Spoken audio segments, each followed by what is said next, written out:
And good afternoon. My name is Sabrina Lamb, and I'm the founder and the executive director of the World of Money, a New York City based nonprofit dedicated to providing immersive financial education for children ages 7 to 18 and powered by the YWCA of Metropolitan Chicago. Happy Black History Month.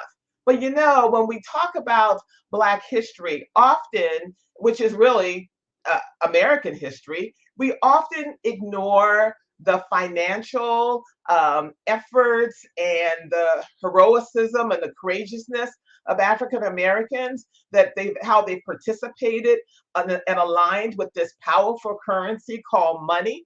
Well, today we have a very special guest for Money Talks at World of Money. And we are welcoming to the World of Money Talk stage Timothy Todd. He's the executive writer with the Federal Reserve Bank of Kansas City. His seventh book, because Tim has been at this for a long time, his seventh book was entitled Let Us Put Our Money Together, the Founding of America's First Black Banks. Today, Tim joins us to talk a little bit about that and a lot about everything regarding Black banks, to discuss his latest, his eighth book, entitled A Great Moral and Social Force, A History of Black Banks. And stay tuned because we have a gift for all of you. And also, if you have any questions during our conversation, please use the chat, whether on YouTube, LinkedIn, Facebook, or Twitter, because Tim is here to answer the questions that you may have. Welcome, Tim. Thank you so much for being with me. Joining you today. Looking forward to our discussion. Yeah, so, all right, so everyone who's joining us, just get ready to take a trip, because Tim, you're taking us through four cities in the US, and with using the backdrop of which is a lot of the time in the US history in terms of upheaval. You use the US history as a backdrop for African American banks and the launching of them, what their experiences were. And you talk about and you share, you research the discrimination, the segregation, the poll tax, the denial of voting rights, early gentrification. Could you share with us why you focused on Richmond, Virginia? And we're all going to these cities over the next hour. Richmond, Virginia, Foley, Oklahoma, Detroit, Michigan, Chicago, Illinois, and Memphis, Tennessee. Why did those locations resonate with you for this book? So there's definitely other cities we could have looked at. Philadelphia, Washington, D.C., New York, all come to mind. What we were trying to do with this book is recognizing that, as you mentioned in your comments, a lot of this history is unknown to people and it's not been widely made available. And so what we were trying to do was present this in a way that would resonate with a lot of people, make it easily understandable. So we're not going to get into the economic world or the finance world, but looking at communities at key points in time where Black-owned banks were important catalysts of economic opportunity and growth. And so what we did is we decided one way to do this would be to move through history and then identify those cities that move or that align with particular points in time. So Richmond was really the dawning of Black-owned banks in the United States, and that happens after the failure of Reconstruction. So that's going to be in the late 19th century. And then from there, we move forward in time. So in the next time period, we focus on Oklahoma, and we can certainly talk about a town called Boley, Oklahoma, that was a significant town.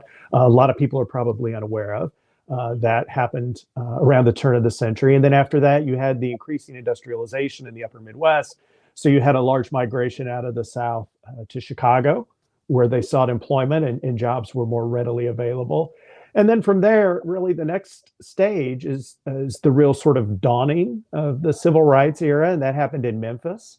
And banks were hugely involved there. And then you sort of see the civil rights era continuing, sort of late stage civil rights era, later stage. I saw something the other day, someone said, we're still in the civil rights era. It's always the civil rights era. And I think that's a good way to look at it.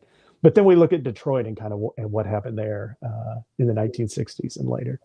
So let's dig in. But first, I thought it was really interesting in the book you shared that rather than having a profit motive for bank African American bank founders, it was really their motive of having public service. What do you mean by that?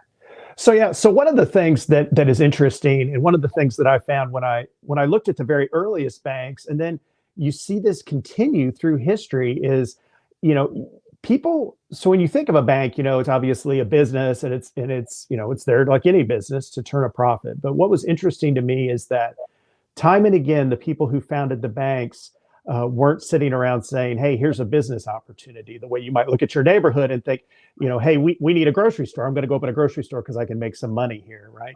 So it wasn't that thought process. It was more of we can help the whole community. We can create some opportunity in the community. We can help people save their money. We can lend money so people can buy businesses and do all those things. And that motivated them time and again, whether you're talking about Richmond in the late 1800s, or if you're looking all the way to what was happening in Detroit, even in the 1980s. So Tim, but why are black banks necessary? Why are they important? Why are they needed? Right. Because So I feel, and I just want to say, just to use as a backdrop, I don't think that people are really some are getting why they are necessary. So could you talk about why they are from an economic standpoint and how they shape and impact Black communities? right. So early on, in these earliest banks that we talk about, you had a segregated economy that went on for decades in the United States. And so in some of the cities we talk about, for example, on the south side of Chicago, you had an economy that basically, operated as an entity sort of its own there on the south side.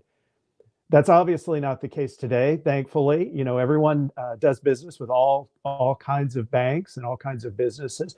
But one of the things that the research shows, and you go and you start looking at the data, is you see that minority-owned depository institutions, is what they're referred to, are MDIs, and a minority-owned depository institution is a Black bank, but it's also a Native American bank, Hispanic American bank, an Asian American bank.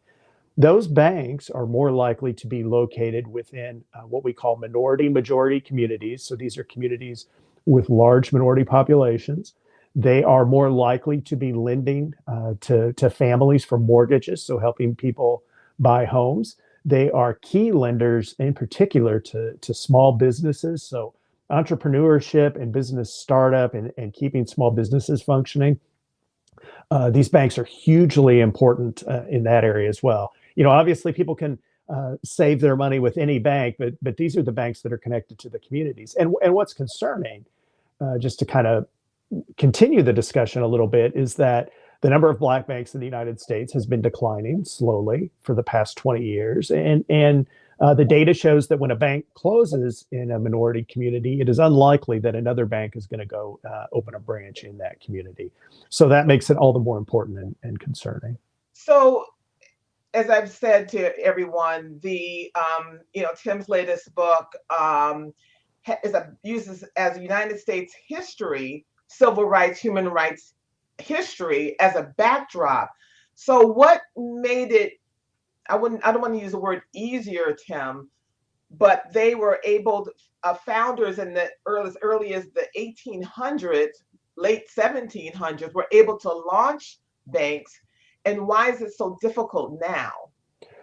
So one of the things, and it's almost kind of a joke in the section where we talk about Chicago, someone points out, at that time you could open a bank by literally painting the word bank on your window, and you were in business as a bank. And Jesse Bega, right, yeah, I wrote that, yeah. right, and he did open a bank that way. he did open a bank, a successful bank that was stable and did a lot of good for the community. Unfortunately, not all banks, and I'm not speaking about Black banks here, all banks weren't as well run. And so you had a lot of bank failures and a lot of problems. People lost their money in banks. We went through the Great Depression.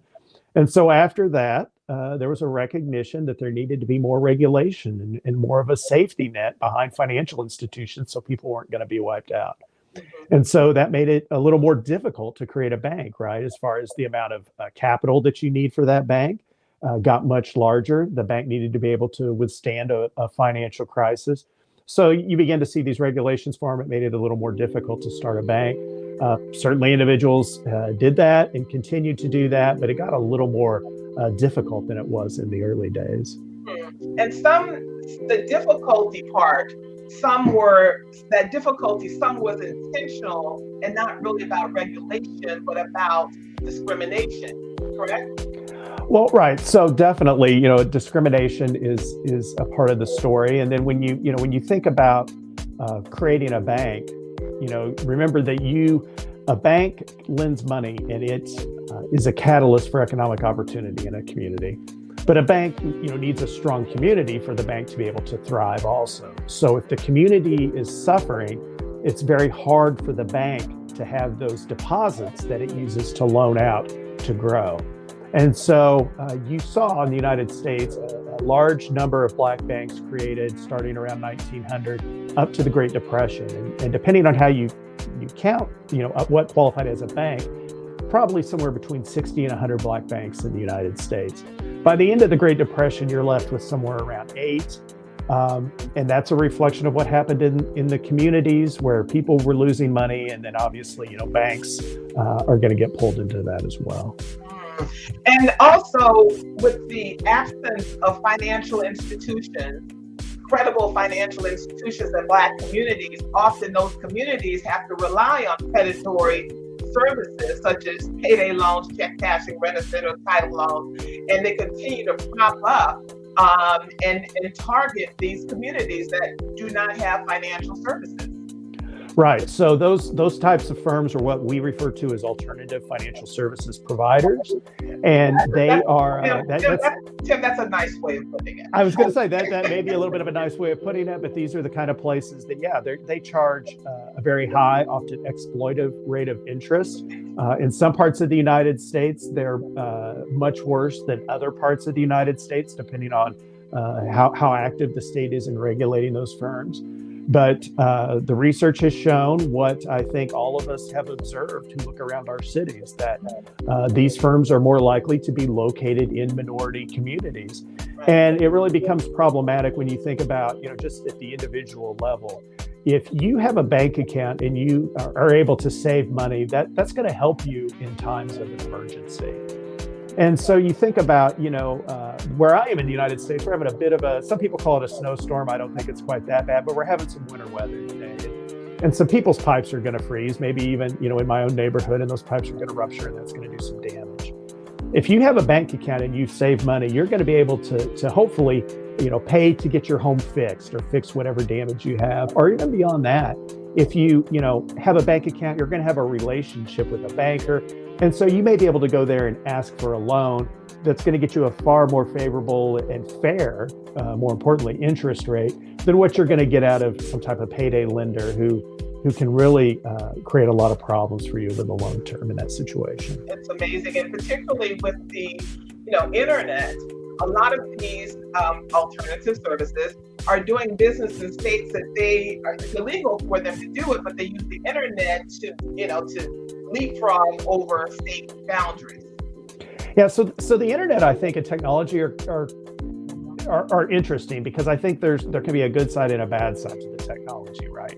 So being able to reach more people can be good, but I think people need to be more vigilant as they deal with these businesses and look at some of the things we're seeing being innovated right now in the financial system. People really have to be careful and think about what they're doing. I think technology can open a lot of doors, but it also can leave you vulnerable if you're not really careful with what you're doing online. So now often you hear many people talking about generational wealth. And I love the part in your book where you talked about William Pettifer, who launched his bank because he experienced or met orphans who did not have access to their parents' estate. Could you share that story, please? Yeah, so William Pettifer created a bank in Birmingham, Alabama, and he was a preacher down there, I believe at the 16th Street Baptist Church. And he recognized in the community, so at that time in Birmingham, you had an increase in industrialization. You had a growing Black population that didn't have anywhere to save their money. And so he believed very strongly that if you created a bank, people could save this money and then it could be loaned out to the community and create additional. he created the bank, but one of the things that really struck him was a story about a couple children who had been orphaned. And those children, after their parents died, their parents had accumulated some wealth. I don't think it was, a fortune, but certainly a significant wealth for them.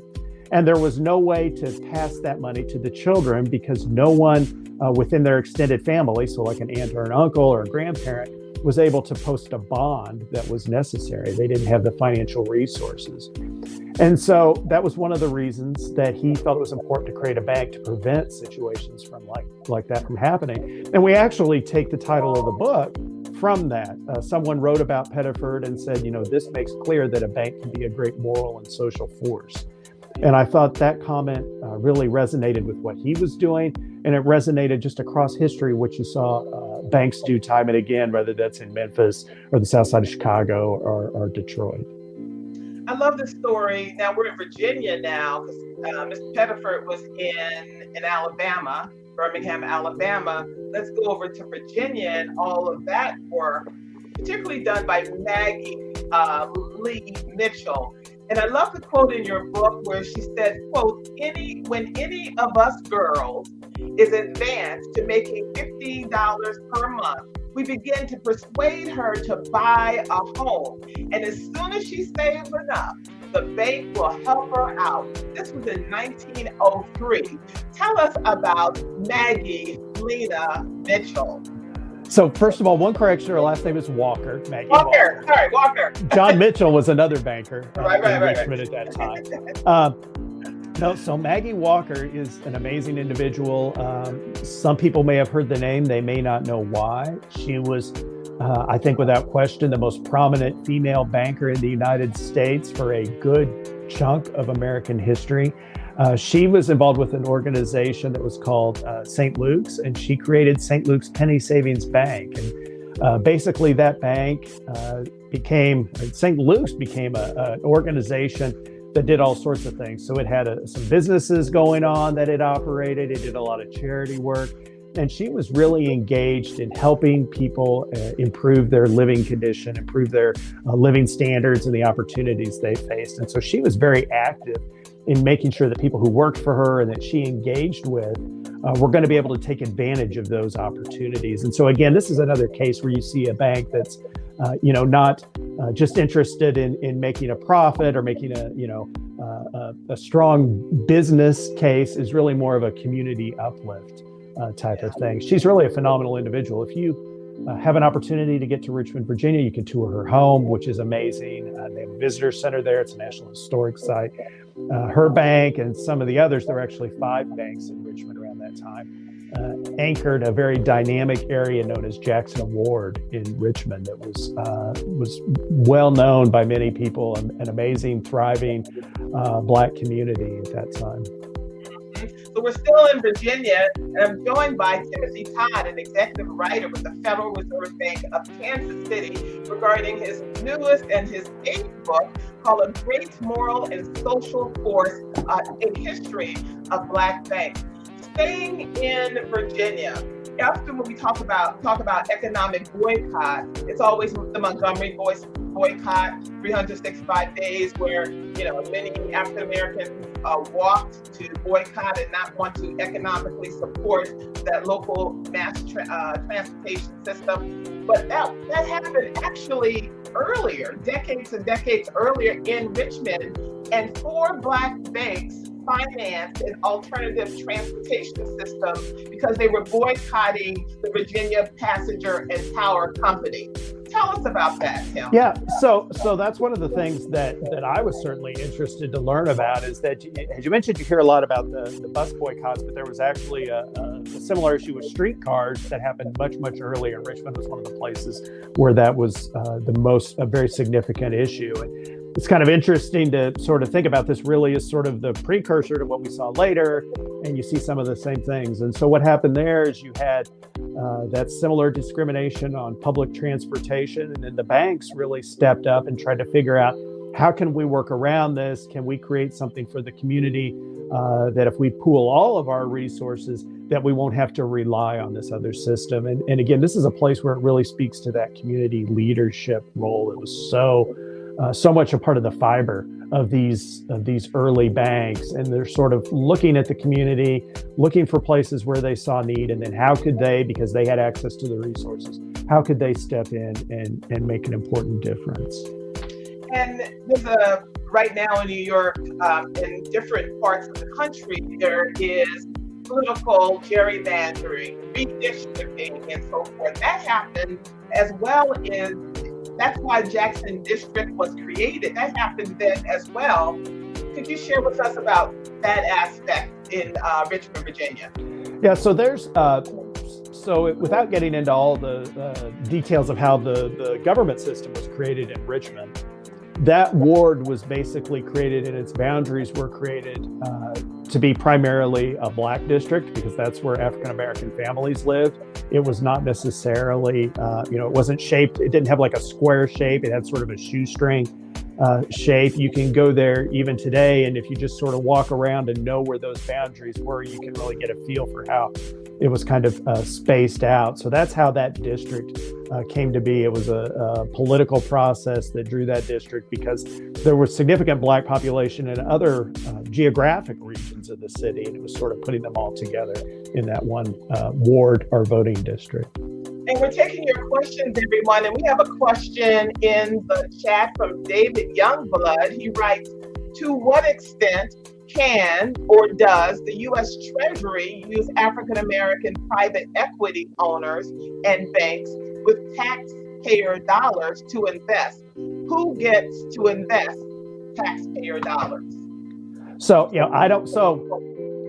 first, I need to say that I'm part of the Federal Reserve and we're separate from the Treasury. So just to make that clear. So I'm not privy to nor involved with how Treasury makes their deposit decisions and where they put their funds. Related to that, what I can say is there's a program that started, I think around 1970, called the Minority Institution Deposit Program or something like that, that encourages government entities to deposit their funds with minority-owned depository institutions. So this could be, your local government. Where do they deposit their money? In some cases, this, in the past at least, has been, the local post office. Where do they deposit their money? So there are initiatives in that area. I'm not involved nor up to speed on kind of where those things stand today. Got it. Could you point David to any additional resources where he could source that out? Yeah, I would go online and look at the Treasury's website and look for their minority program. I am sure that they are pretty active in that area, and I would think that information about those programs and those deposits would be available there. And David, I would also check with the congressperson, the chair of the Financial Services Committee with the U.S. Congress. I'm sure they have their information, or that the staff members can provide you with that research. Yona, she writes, this information needs to be shared with our communities. Absolutely, Yona. So let's go to Oklahoma, Tim. Yeah. So let's go to Bola, Oklahoma. So yeah. So go ahead. No. So one of the things that this is another part of American history that I think I'm learning a lot of people aren't aware of. I grew up in rural Kansas, and so I was a little bit familiar with this history because we had the same thing in Kansas also. But after the Civil War and formerly enslaved individuals are emancipated, they basically have a few options available to them, right? So some go to the northern U.S. to seek economic opportunity. Some are going to stay in the South and work on the farm. Some are going to stay in the South and go to cities, places like Atlanta or New Orleans. But there was sort of another alternative that some people pursued, and that was to move to the U.S. Plains. And you see there where they established communities in Boley, Oklahoma. This is Pecan Street in Boley, Oklahoma. They created small towns across the American Plains, and the idea was that these were Black communities. So the idea was they were completely, everything about them, from the government structure to all the businesses, were owned and operated. All the residents were Black Americans. And so Oklahoma, partly because of its proximity to the South, but also because it was a territory and not a state, so it had some different issues with land ownership. Oklahoma was actually home to 50 all-Black communities that were created during this time. I grew up in Kansas. Kansas had some also. Most famously in Kansas was Nicodemus, Kansas, which some people may have heard of. It was fairly prominent. That was in western Kansas, and then you also had some in Nebraska and parts of Colorado as well. But Boley, Oklahoma, was really a well-known community on a national scale, and was really sort of held up as a shining example of what a community could be. And so it had a number of businesses. It had a very large building. It had a 3-story building that at the turn of the century was considered the largest building in eastern Oklahoma.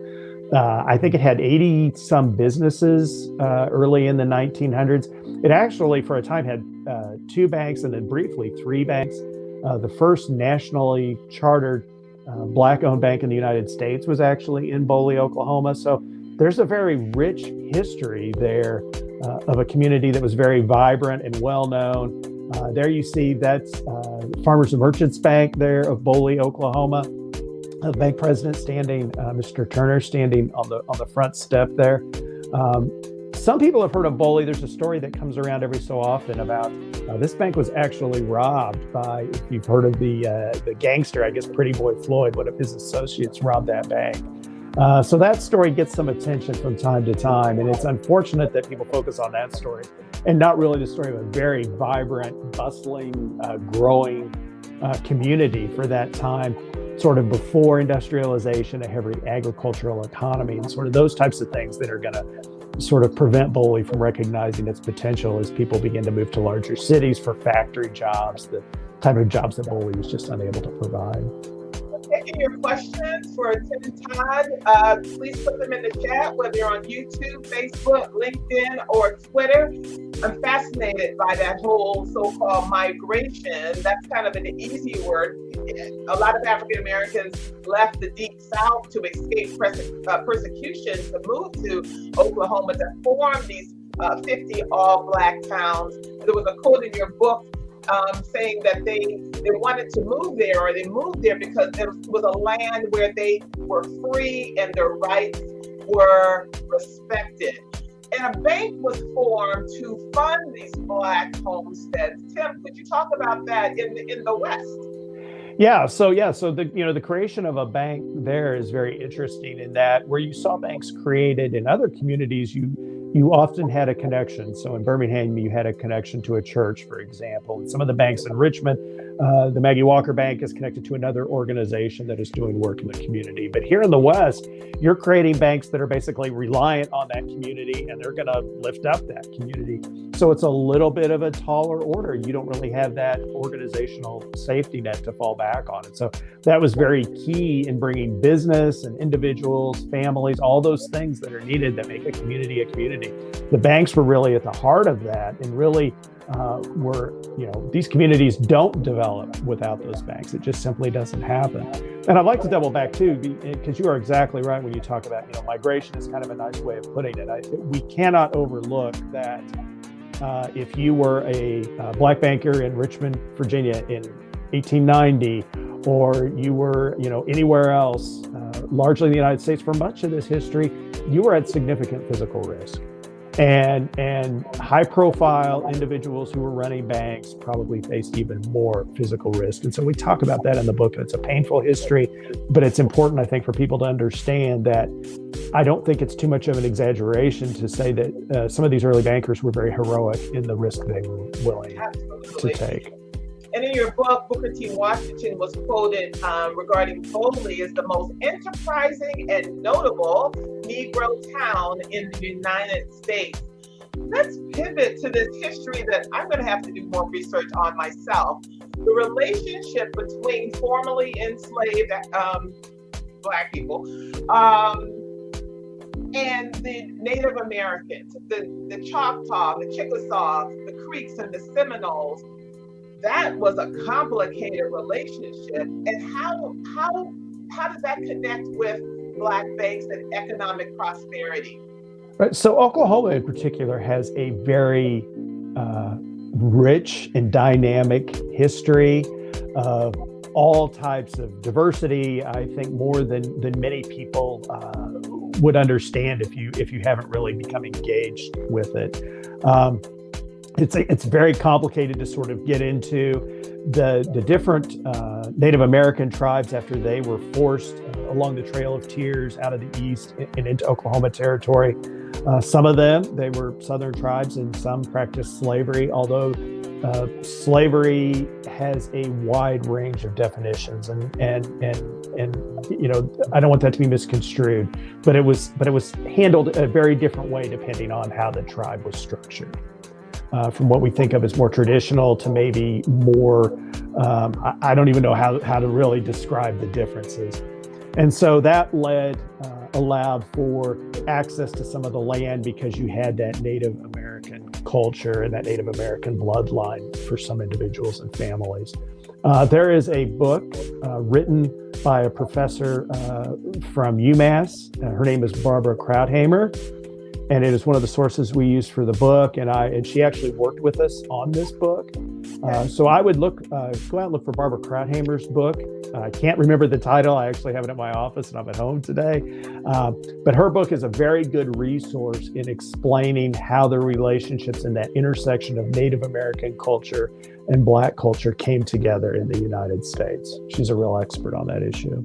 Right. Well, in your book, you mentioned that the Choctaw and the Chickasaw kind of aligned themselves with the mindsets of the Confederacy, and the Creeks and the Seminoles were kind of liberal. But how did you weave that in terms of Black banks? So as far as, you know, I guess I'm a little, I don't know, it's a little difficult to explain as far as the question, but it's definitely an important part of it, and sort of understanding the community and the landscape and all the things that were going on at that time in that place. It's a very complex intersection of different cultures. Yeah. And it's hard to, I feel like I'm going to open a huge discussion that may derail us here a little bit, just because, and we have to spend some time in the book, a significant amount of time actually explaining it. Because people sort of need that background to really understand how the community formed and how it evolved. It's a fascinating information. Absolutely. We have a couple of questions in the chat, because now we want to go over to Greenwood. So Yona asked, what are your thoughts on the Black-owned online banks? Do they support the community? And then have questions from Corey Willis. Yeah, so talking about the online banks, I think we are still figuring that out a little bit. I think the potential is there. You know, I am sort of at heart a believer that it's very important to have a physical presence in a community if you're really going to understand the needs of that community. And there's sort of that sort of extra effect, right? So an online bank, you know, you can open a bank account pretty much anywhere in the United States if you go online, right? And you want to do that. But a bank in a community, I think, is going to understand more the needs of the community. So that's going to get back to how do you borrow money? Where's that money come from? And what are those loans being used for? And sort of understanding that. If you have a local entity there, it's going to know, for example, that, hey, you know, we don't have a good restaurant in this neighborhood and someone wants to open a restaurant, they're going to know that. Whereas on an online presence, if the bank is located somewhere else, they're maybe not going to have that same understanding. So they may be looking at more sort of standardized lending metrics and just say, well, here's the numbers, and they're not really going to be able to weigh that community need, or maybe even the characteristics of the individual who wants to borrow money as far as, you know, their experiences in the community. Thank you. And Carrie Willis, he writes, the M&F was located in the thriving business and residential district in the Haytide district of Durham, anchored by what became known as Black on Wall Street.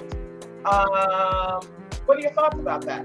Yeah, so there's definitely... One more thing, it's a two-part. Let's not forget, he writes, about the M&F Bank, formerly Mechanics and Farmers Bank, that was founded in 1907. Currently, it is the second largest minority-owned bank in the United States. Right. So we didn't.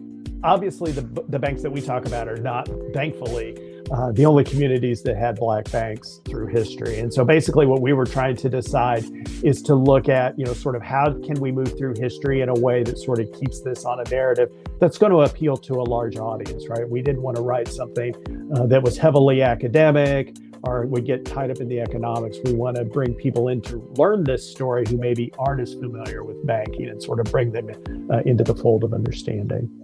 Got it. So let's go mosey over to Tulsa and Sure. Greenwood. You're the first researcher, this book, that pointed out a glaring omission when we talk about the story of Greenwood. Talk about the banks and how many people unfortunately lost their lives, how they're still not really being honored economically, the descendants. There was no black bank there. Right. So this was something Wait a minute, Tim. That's a big deal. That is a big deal. And that surprised me. And we spent significant time making sure we were right about that before we wrote that, including, this was during COVID when we were doing this research, but we actually reached out and had people who were involved in historical work there, different organizations in Tulsa, and they actually went back through city business directories and business logs, cross-checking addresses and neighborhoods just to see, is there something we're missing here? And so that often catches people off guard, certainly did me. So to understand that, banks in the United States, no matter where we are talking about them, historically, most banks have been created in places where people don't have access to money. And so that means that the banks are created, or access to credit. They aren't able to borrow money. And so usually they have very little money. So they begin to pool that money together and then lend it out to the community. And so this goes all the way back to colonial New England. This has happened time and again in U.S. history. The Greenwood community in Tulsa was created in a very different fashion. And there's a couple things that make it very different than a lot of communities in the United States. There was significant wealth and good paying oil field jobs for everyone at the time Greenwood was shaping up. So that's at the time it was developing and it was population was growing. A lot of people were employed. Tulsa also for a time was much more welcoming to the idea of integration than some other communities were. And so there were Black individuals and families who had accounts with established white banks in the city. That was not, I don't know that it was the norm, but it wasn't completely unusual or as unusual it was in other cities. So that's also part of it. And then you have a couple developers come in who really develop the Greenwood community, and they have a lot of wealth. And so what you have developing Greenwood are a number of private lenders. And so not just among the founders, but then others come in, you have this money available. So it's a little different model in creating a financial system than what you're going to see almost anywhere else in the United States at that point in history. So the availability of money leads to a different economic model. That community grows, becomes incredibly vibrant and dynamic, and then it meets a horrible, tragic end.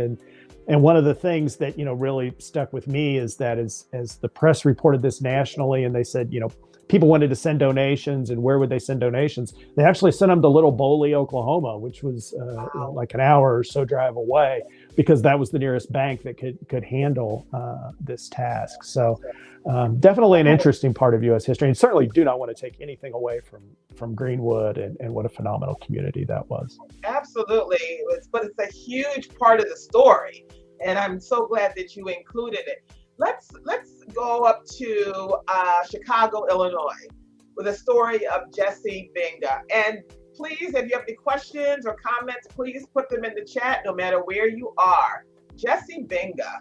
Yeah. So Jesse's an amazing individual. So he is really, that sort of self-made man. He shows up in Chicago around the time of the World's Fair and basically sets up a little stand there and starts going into business. His family was from Detroit, where they had been involved in real estate. And so he learns a lot about not just the real estate business, but how do you take care of real estate? How do you, repair the plumbing when something goes wrong, or keep the electrical working, or what have you. And so he becomes eventually involved in Chicago real estate, and he's very successful in part because he's able to do all that repair work himself. helps some other people who have real estate by doing repair work for them and doing some building management type functions. Eventually, he accumulates a pretty good amount of money out of his business, and it's going to lead him into banking again in the early 1900s. And then he's really becomes a banker. Basically just describes part of what he was doing there. So you have significant racial violence there. And he is really at the center of making sure, like even things, he works to even make sure groceries are being delivered to the neighborhood at a time when people weren't traveling into the neighborhood or were afraid to because you had a lot of violence erupting. He does a lot of things where he even goes and there are families attempting to move or buying homes in what had previously been all white neighborhoods, and they run into racial violence, and he goes and comes right down to the house scene where this is going on, and he helps the families. So he really goes sort of above and beyond what you think of as a banker, just to really lead a community through some really difficult experiences. It plays a very important role there. Could you share a little bit about the Hunter Banking Company? Yeah, so there were three banks in Chicago around the time that there was violence there in I believe 1919. And so a couple of those banks actually end up going out of business. They had been formed in 1917 and 1918. And they, at the time that you have this violence erupting, a number of people who lived on the south side of Chicago may have been unbanked, or they had banks accounts with banks in other parts of the city. So Chicago at that time has some of the biggest banks in the world in the loop. And so people who were in the neighborhood did not feel safe leaving the south side to go and get their money. And so Hunter and another bank and Binga to a degree, they began basically providing people with money to help them, feed their families and pay their bills and do all that type of thing, basically lending to them without knowing if those people are even going to be able to repay that or what money they might have in a bank account somewhere else. So again, this is a case where you see a bank putting itself out in a community leadership position. It's eventually going to create problems for Hunter because they're going to end up extended, and then there's going to be a turn in the economy, and all this is sort of going to come crashing down around the same time. So it ends up being a tragic story, but I think it's also one that shows the sacrifice that takes place at a time when someone needed to step up financially. Thank you. And while we're in the Midwest, let's go over to Detroit. What was your favorite, most impactful story or experiences coming out of that research in that city, with the backdrop of the Ford company and all the employment, and then losing that company? Talk about Detroit.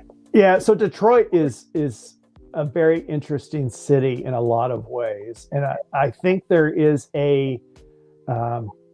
I don't know, people sort of look at Detroit as it's a unique situation. And in some ways it's unique, but in some ways it's reflective of a lot of the rest of America, almost in microcosm too. And so there you had Henry Ford, who has his views on race are I think well known and disturbing, but also, he paid his employees relatively well and created economic opportunity. So it's a very complex story with him. But Detroit was a key point for Black individuals and families, again, on the Underground Railroad. And so there's a very rich history there because it was a jumping off point to get across and into Canada, just across the water from there. And so there's a long history there. But there's a lot of things about Detroit that I think are really interesting and kind of fun. If you look at Don Davis, who ran a recording studio there and worked with Aretha Franklin and all sorts of people. And he recognizes an opportunity and a need, and he gets in banking in 1980, says that the recording artist had run him out of the studio, that he needed to go do something else with his time. And one of my favorite things about him is the first recording. He started as a guitarist, and he replayed it on the song Money. Was actually his first sort of big break as a guitarist. And so I think it's kind of neat that he had that connection in his life, and just a very interesting individual and a very interesting story.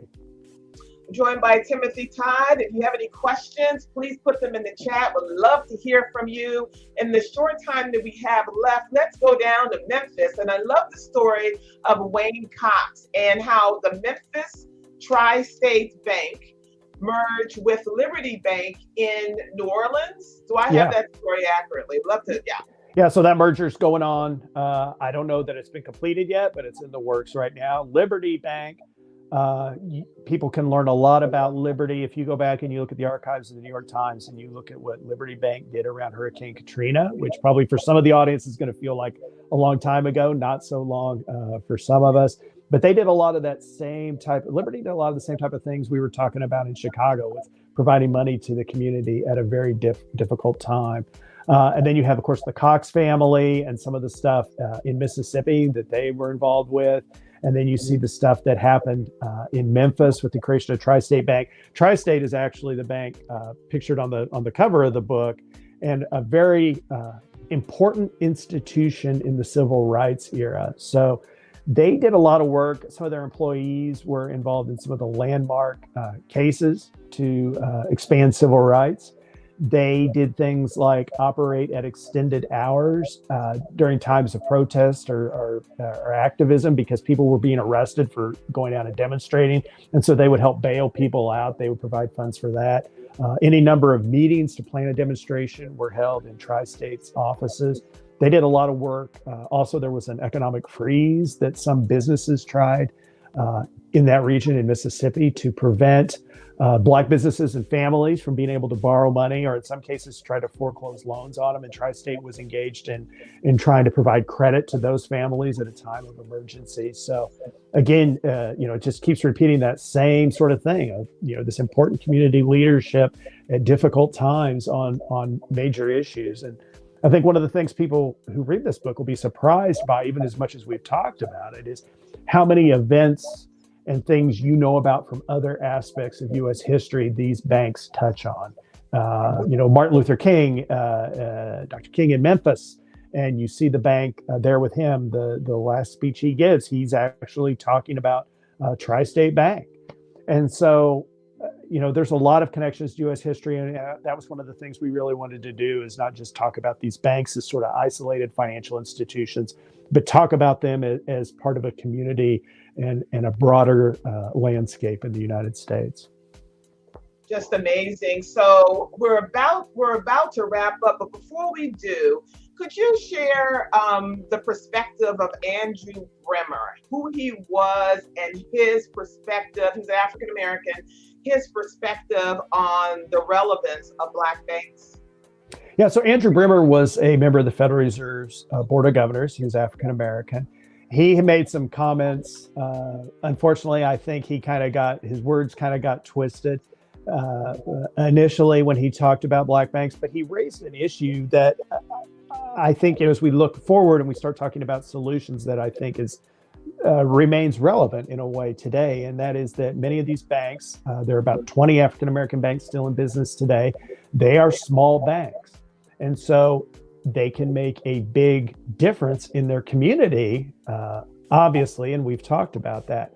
But when you start talking about the world more broadly, and we start looking for equality in communities that don't have those banks, sort of how can we achieve that? And so I think the issue he was trying to get at, it got a little misconstrued, is that other very large banks, the banks that have since become known as too big to fail, is there a way to get those banks to do more within these communities that need the help, is what he was trying to say. And I think the press kind of jumped on some things he said at that time and kind of spun it a little bit out of control. The press jumping on things? The press does that. But, I think, but related to that, I will say, I think, as we think about what can other banks do, all banks, not just talking about banks that have Black ownership. And I think there is a real need for all of us, and I'm including the Federal Reserve, everybody in banking and financial services. How do we bring more Black workers into the financial services system for employment? How do we get more people employed in jobs in banking and financial services? And then how do we, how are we able to expand better into those communities? I think that's something that one of the issues that people really need to pay attention to. And then also bringing into the banking industry. I think, when you think of a banker, what kind of image comes to mind? I sort of joke that it's like the guy from the Monopoly board, right? Like you see the guy with like a top hat and a monocle or whatever. But we really need to think about people who are motivated out of a spirit of community service. And how can we bring those people, regardless of race, into banking and then teach them that stuff about loans and regulations and financing? You know, I believe all that can be learned. I think you got to look at someone's heart, what motivates them, what drives them, what gets them excited in the morning. How do you bring those people who are motivated by helping the community into banking? I think it could have a big impact. Well, Timothy Todd, calling you Timothy because your mother would appreciate that. Oh, yes. Thank you so much for joining us. Thank you for dedicating time and resources and, you know, for this very, very important research. And Timothy Todd has a very important gift for all of you. How can everyone get your book? Yeah, you go to the Federal Reserve Bank of Kansas City's website, kansascityfed.org, and you can order a copy of the book for free. We make this research available to anyone who wants it. You can go out there and you can download the PDF if you want to read it electronically, or you can request a book and we will put it in the mail for you. That includes the current book, A Great Moral and Social Force, and then also the book about the first banks, Let Us Put Our Money Together. We are more than happy to share those as an educational resource. I will tell you, we're a little bogged down in trying to get the printing, so it may be a few weeks as they're cranking these out as fast as they can. But if you go there, there's a form you can fill out, and we'll be more than happy to send it to you.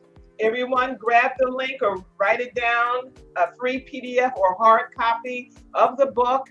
Go to kansascityfed.org. And for all of you parents, before we go, World of Money, we are registering online as well as in person for our 17th annual Youth Financial Education Training Institute. Just go to worldofmoney.org for complete information. Timothy Todd, thank you so much for joining us. He is the executive writer with the Federal Reserve Bank of Kansas City. His latest book is A Great Moral and Social Force, The History of Black Banks. Thanks so much, Timothy. Be well. You too. Thank you.